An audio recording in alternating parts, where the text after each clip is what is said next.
కృష్ణకు ప్రైజ్ వస్తే నా బాధలన్నీ తీరిపోతాయి.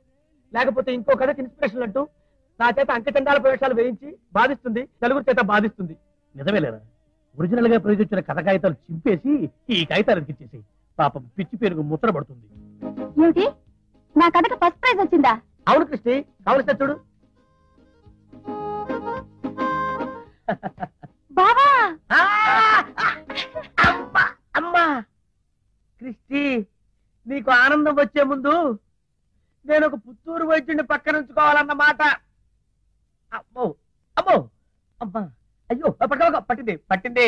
నీకు ప్రైజ్ వచ్చింది, నీ పంతం తీరింది కనుక ఇక నువ్వు బావను పెళ్లి చేసుకోమ్మా. చేసుకుంటాను నాన్న, బావని పెళ్లి చేసుకుంటాను. వెంటనే ముహూర్తం పెట్టించాను. Thank you Krishna. ఇప్పుడు నాకు చాలా ఆనందంగా ఉంది బావా. వాయో, నీ ఆనందం తగలయ్యో. నాన్న, నాకు బహుమతి వచ్చిన సందర్భంగా నలుగురిని పిలిచి ఓ పెద్ద పార్టీ ఇవ్వాలి. శివుడికి ఏదో అర్జెంట్ పని ఉన్నట్టుంది, అందుకే రాలేదు. ఈ లోపల పార్టీ మొదలు పెడదామా? కానివ్వండి. అలాగే. బేరే వీడుతున్నారేమిట్రా, నువ్వు పిలిచావా? లేదు మావయ్య, వెంకట్రావు గారు మధ్యాహ్నం నన్ను డబ్బులు ఏమైనా పట్టుకుంటే మాటల సందట్లో సాయంత్రం పార్టీ ఉందన్నాను. అంతే, వాలిపోయాడు. వాళ్ళని నెట్టేస్తుంది. ఏమిటి, ఇంకా పార్టీ స్టార్ట్ కాలేదా? ఇది టీలు కాఫీల పార్టీ. నీకు కావాల్సిన మంది ఇక్కడ దొరకదు. మనదే తాగుతాం, మనకు అభ్యంతరం లేదు. పార్వతి గారు, ఈయన వెంకట్రావు.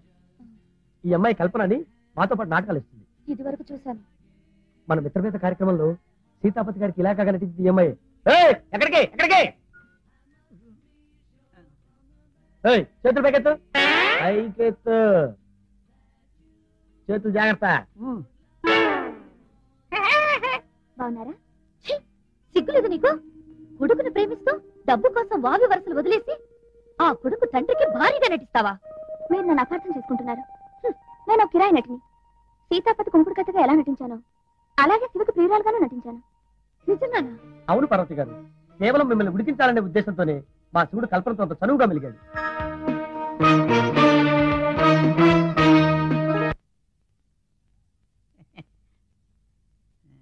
హలో, రండి. మొన్న మంచి పార్టీ ఇచ్చామా? థ్యాంక్స్. అదే ఉందండి, చిన్న పార్టీ. ఇంత మంచి మనసున్న దాన్ని నీకు అన్యాయం జరగకూడదమ్మా. చాలా ఘోరం. ఏమైంది ఇప్పుడు? నీ వాళ్ళే నీకు వెన్నుపోటు పడిచారమ్మా. వెన్న పెడుతున్నట్టు నటిని కళ్ళు పొడిచారు. అంటే అంటే అవసరాలు ఉన్నాయి. ఓ 200 ఇస్తే నీకు సంబంధించిన రహస్యం చెబుతాను. తెస్తానుండండి.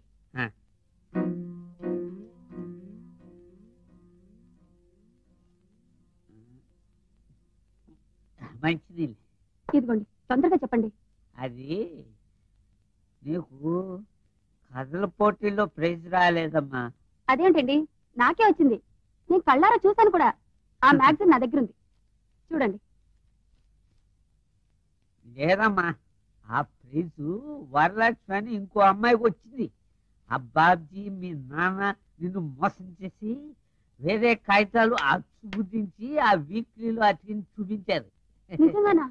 మందు తల్లి మీద ఒట్టు. కావాలంటే ఆ వీక్లీ వాళ్ళకి ఫోన్ చేసి కనుక్కో. హలో, వంట ఆఫీసా? చూడండి, మొన్నటి దీపావళి కథల పోటీల్లో ఫస్ట్ ప్రైజ్ ఎవరికి వచ్చింది? వరలక్ష్మికా? మళ్ళీ ఒకసారి చూసి చెప్పండి.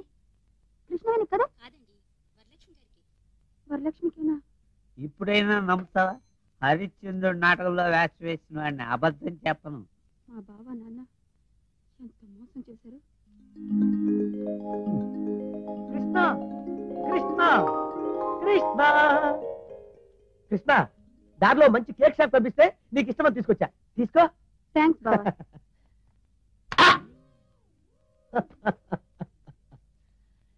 కేకులు వాడే పద్ధతి ఇది కాదనుకుంటాను కృష్ణ.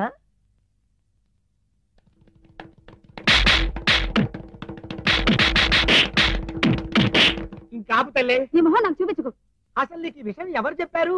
నేనే, సృష్టి స్థితి లయ కారకుణ్ణి నేనే. లేదు, నేను ఈ మోసాన్ని సహించలేను. వచ్చే దీపావళి కథల పోటీకి ఇప్పటి నుంచే కథ రాయడం మొదలు పెడతాను. బావా, నాకు ఇన్స్పిరేషన్ కావాలి. నా కథ చేపలు పట్టే వాళ్ళ కథ. చేపలు పట్టే వాళ్ళ కథ.